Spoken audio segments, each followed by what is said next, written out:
why does it feel like AI has been moving and improving at like light speed over the past few years, but robots haven't really progressed? Like we haven't actually seen robots, right? I mean, if they're both AI, the robots should be here. Like we should have robots next to us now, right? And the biggest reason is because there just isn't the data. Like the robots don't have something to learn from, right? So we trained Gemini, Claude, and ChatGPT on the internet. We literally gave it the internet and was like, here's all of human knowledge in text form. Learn from it.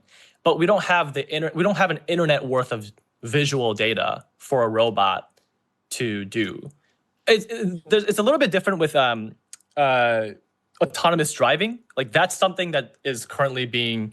That's probably the closest example of like something that we've been trying to feed it an enormous amount of like car visual data. But in terms of like, for a robot to wash the dish. 大家好，这里是感人四绝频道。刚才的精彩画面，既有中国人形机器人跑出超越博尔特的速度，也有机器人跳高破纪录，更有机器人踢球摔倒、撞墙，甚至当场起火。看起来有些狼狈，却恰恰说明中国机器人产业正在高速迭代，硬件进步快到足以刷新世界纪录。软件和实际应用却仍然需要大量数据来训练，问题也随之而来。机器人为什么非要做成人形？他们究竟是为了展示技术，还是准备真正进入工厂、仓库，甚至我们的家庭？从2023年前后开始，中国各地的资金、企业和人才大量涌入机器人领域。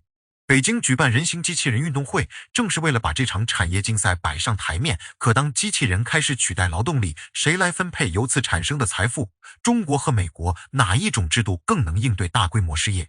接下来，我们就从一场看似热闹，实则暗藏较量的机器人赛事说起，看看中国究竟想证明什么，以及这场技术革命最后会把谁带向未来。Chinese robots are smashing world records and on more than one occasion smashing themselves. This is footage from the World Humanoid Robot Games. It's an event in Beijing which has seen 2,000 humanoid robots compete in various sporting competitions. This robot beat Usain Bolt's 100-meter world record. Bolt did it in 9.58 seconds. A robot managed it in 9.39 seconds. A robot also beat the human high jump record.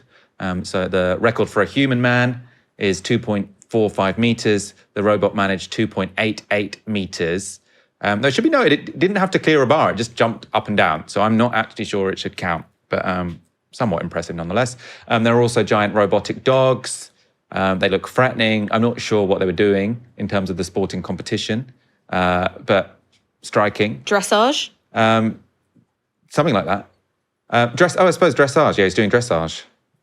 Then it would be a horse, not a dog, and I saw it described as a dog, but I suppose it could be anything. It looks a bit like Katy Perry in the Super Bowl halftime show. Did you see that, where she's going on the tiger for Raw?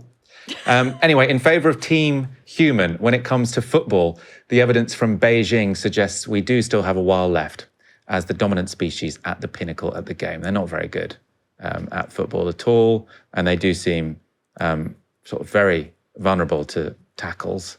And also, actually, I mean, this is probably the most viral footage from the games. Looks like Harry Kane. Which is another moment where robotic athletes proved just as fragile as their fleshy brethren.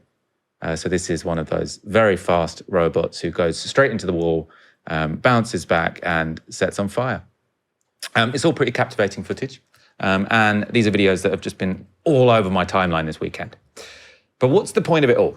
Well, Chang Che is a writer focusing on China and technology. Earlier this year, he wrote a long read for The Guardian on China's robotics revolution. For that piece, Chang Che talked to executives from 11 robotics companies across 5 Chinese cities.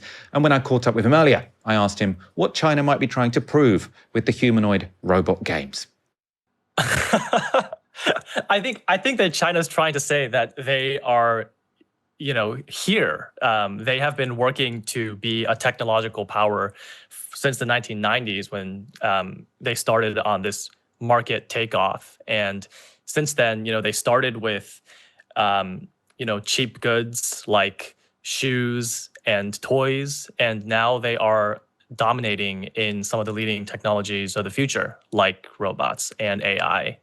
and semiconductors and all sorts of different kinds of technologies. And this is just an example of one of the primary ways that China is trying to showcase that the country is now a technological power as well as a military economic power. And I suppose taking a step back, what are these games proving? Because obviously these are humanoid robots which are running much faster than they've ever run before and jumping higher. And I mean, they're less convincingly playing football, but I mean, clearly there's some kind of advance here. At the same time, do we need a fast humanoid robot? What is being proved? That's a good question. I mean, so just to take a little bit of a step back, I mean, these games are in its second year, so it's still pretty new. What came before that was just an explosion of robotics companies in China. So around 2023, 2024, you saw, the government started to talk about robotics as this really important direction, this technological direction. There was this explosion in investment in China. Different cities and different localities started to invest in their own robotics champions. So you had this already an enormous surplus of companies and talent and investment and capital moving into this space. And I think what happened was that the Beijing government decided that they just wanted a way of showcasing what was going on. And so they started to organize this event to kind of bring all of these companies together because they were already sort of making robots for all sorts of these applications. Let's just have them in this really neat format where we can actually start to compare how they're doing and have a ton of foreign journalists come and show them what China's capable of. So I think that that's a little bit of a backdrop. In terms of, just to answer your question directly, I think what you can see from the past 2 years, the major difference that I've noticed is in hardware. So if you look at the race and the sprint, there was this 100-meter dash where the robot beat Usain Bolt. That's an improvement in hardware. Those are hardware problems that the Chinese engineers have solved between last year and this year. Now, if you notice that, the story of that sprint was that the robot wasn't able to stop at the end of the sprint, and it ran into the wall and it basically like self-destructed. That's an example of something that's a software problem. That's a software problem because the robot didn't recognize that it finished the race and it didn't have the ability to stop. And so there's a little bit of a difference, I think, between software and hardware. I think we can say that in terms of hardware, China's robots are improving very quickly. And the software, I mean, to be clear, here we're talking about LLMs and artificial intelligence, are we? So, I mean, that's what's sort of powering, well, obviously not the electricity that's powering them, but sort of what's dictating what they do is an AI model, which is inside, or a few chips inside these robots. So the backdrop to the software question is that it's like, why are robots a big thing now rather than, say, 10 years ago? And the reason is because of ChatGPT. What happened after ChatGPT was that people realized that if you smash enormous amounts of data with enormous amounts of computational power, in this right now, the most powerful is NVIDIA chips, you can create some semblance of intelligence. And we've proved that with language. And now people think that they can prove this with robots, which means that instead of feeding robots language, you're feeding robots something, these various kinds of visual data. So that can include, spatial data. There's a lot of something like a GoPro level kind of data that's being fed into these models. And so they're not called LLMs, but they're called VLMs, video language or visual language models. And that's because, and this is, I mean, your article for The Guardian, you sort of had an interesting segment on this, because obviously for LLMs or for the large language models, what they did was they just fed them all the information that had ever been written down. So sort of Reddit, Wikipedia, exactly, plus scanning in books. Yeah. When it comes to a robot, and what you're sort of dealing with is audiovisual data, is a bit harder, right? Because that isn't all sort of documented somewhere in a big file. So they have to employ actual humans to either wear GoPros while they're going about daily tasks or control these robots remotely, but all the while sort of feeding back to train the models. Could you talk about that a bit, please? Yeah. So the biggest difference, just to ask a question back at you, why does it feel like AI has been moving and improving at like light speed over the past few years, but robots haven't really progressed. Like we haven't actually seen robots, right? I mean, if they're both AI, the robots should be here. Like we should have robots next to us now, right? And the biggest reason is because there's just isn't the data. Like the robots don't have something to learn from, right? So we trained Gemini, Claude, and ChatGPT on the internet. We literally gave it the internet and was like, here's all of human knowledge in text form. Learn from it. But we don't have we don't have an internet worth of visual data for a robot to do. It's a little bit different with autonomous driving. Like that's something that is currently being that's probably the closest example of like something that we've been trying to feed it an enormous amount of like car visual data. But in terms of like, you know, for a robot to wash the dishes, we just don't have human data of dishwashing. And so what you see now is a lot of companies are trying to, you know, hire workers to like wear gadgets at home and like all these sensors while they're doing household chores. And part of that is because they want to collect the data for that. So in China, you're seeing this kind of massive build out of data collection warehouses and facilities right now to basically collect the data for this kind of work. Okay, even more fundamental question now. Why humanoids? Obviously sort of, you know. So oftentimes you have this kind of like learned helplessness in China where it's like, okay, you know, the technology is coming no matter what, you know, and so when people lose their jobs, it's not something that can kind of create a kind of political or social resistance. Whereas in the United States, that is extremely powerful.